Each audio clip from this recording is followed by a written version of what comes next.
Well, hello there. My name is Nina, and today I'm going to do the Bad Habits book tag. I saw this on Hardback Hoarder's channel, so if you want to check her out, I will, of course, link her down below. She is an awesome channel. She's probably one of my favorite booktubers. So, yeah, of course, you should totally go sub. This tag is just, about bad habits, which we all, I'm sure, have a lot of them. Mine's coffee. I've actually been doing a lot better with that. If you don't know, I used to have like 5 cups a day. Now I've steadily got myself down to 1 cup a day, which is awesome. Today I haven't had any, which is like, what? But anyway, let's just get into the tag. One is binge drinking. Name an alcoholic character. The only book that I could think of, I'm terrible of finding books because I get a lot of my books from the library. And if I don't have them right in front of me, I don't remember. Like, I can't bring them to my mind. So I show a lot of the same books that I own throughout different tags. But this one came from the library, so I don't have a physical copy.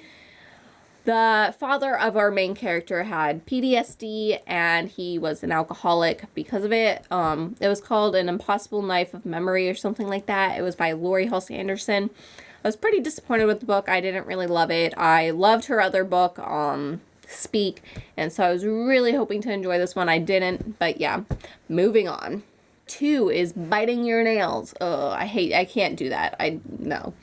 A book that made you nervous. So, for this one, I picked The Dying Breath by Elaine Ferguson. I don't know if this is a boy or a girl. I don't know how you say this name. But I read this a couple years ago, and it was pretty awesome. But, like, her ex-boyfriend's, like, trying to kill her, and it was, like, it had me on the edge of my seat, and I really, really loved this book. And so, yeah, it made me a little nervous. I was like, is she gonna die? Is he gonna kill her now? Is he gonna kill her now? She's dead. Oh. And I just, yeah, sorry. Was that a little too much? Number 3 is unhealthy eating. Name a book with an eating disorder or a theme that goes with that. Book that mentions or the theme is eating disorders, I guess is what it says. I also don't have this one because I got rid of it. I sold it. But it was called Zoe Letting Go. It was one of the only ones I could think of straight off the top of my head. I know I've read other books dealing with eating disorders, but that was the only one I could really think of. It was another book that I didn't quite love. It was But yeah, our main character has lost a friend to an eating disorder, and it was sad, but it didn't really grip me into the story. Number 4 is Staying Up Late, a book that you read into the night. That one I chose Chain Letter by Christopher Pike. Holy camole. This is a pretty big book, actually. But this book, again, had me on the edge of my seat. Like, oh my goodness. It was so creepy and so just awesome. It was so awesome and weird and nerve-wracking. It was so creepy. I can't tell you really what it's about. But it's like dead people and like a ghost kind of deal. I don't even know if I would say it was a ghost, but it's just like I don't know how to explain it. I really loved this story though, and I bet you would too, so definitely check it out. Number 5 is Procrastination. A book you want to read but you keep putting off. For me, that is The Diviners by Libba Bray. I found this at the dollar store and I bought it because I've heard it was a good book. But I know that it is a series or something like that. I don't know how many books are in this. But I know there's more than one, and I don't have the others. And I hate starting a series and not being able to finish it. So I won't read this book until I get the other ones. But I've had this for a while, and I still haven't got the other one. So I've been putting this off forever. If you guys have read this, let me know what you think. Because, like, I'm intrigued by this. I don't know really what this is about. I don't want to know what it's about. I want to go in blind. But I want your opinion on if you liked it or not. And if it's worth reading the entire series. 6 is Swearing, a book who has a character that has a colorful language. I know I've read a lot of books where they swear. I mean, it's not a huge deal to me. I swear a lot. That's a huge problem of mine. But for the life of me, I couldn't find any in my shelf that I read that I could think of that it was a huge factor in the book. And I couldn't think of anything that I got from the library either because my brain's just so blank. But I know there's plenty of them that I've read. I just can't think of any, so I apologize. I don't have a book for this one. 7 is Smoking, a book that you can't get enough of or is actual cancer. Bonus points if you want to be an overachiever and do both.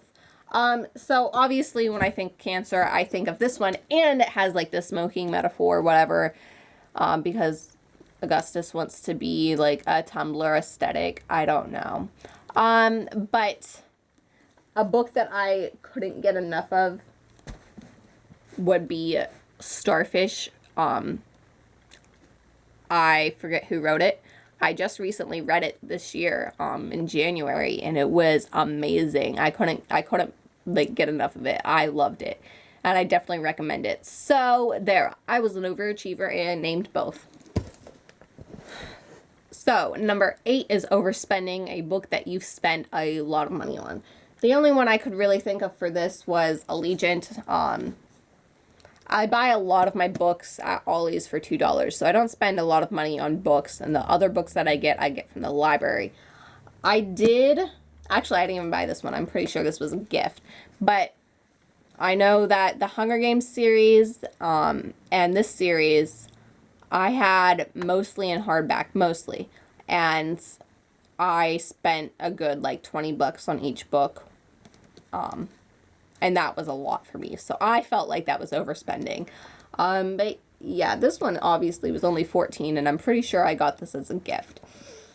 Number 9 is Lying, a book that you've lied about reading, and I don't have a book for this. I mean, I'm sure that a lot of people might just name something that they were assigned in high school and didn't read, but I never did that. I read every book that I was assigned to, and I read every book that I've ever said I've read. I've never lied about reading a book.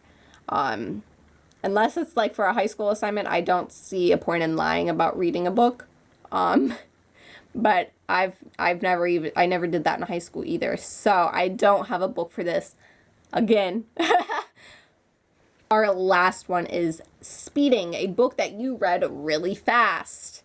So to make up for number 9 and not having enough, I picked 2 books out.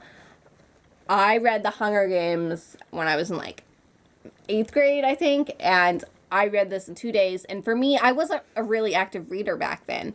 And so reading this book in 2 days was really what got me back into reading. So this I sped through. That was what got me back into reading. This is the book that I dived into and just devoured. So this was huge for me. Another one that I read pretty fast was Flipped, and that's because it's a very short story. It's a little over 200 pages, and it was so cute and adorable, but the reason I went through it so fast was because it was so short.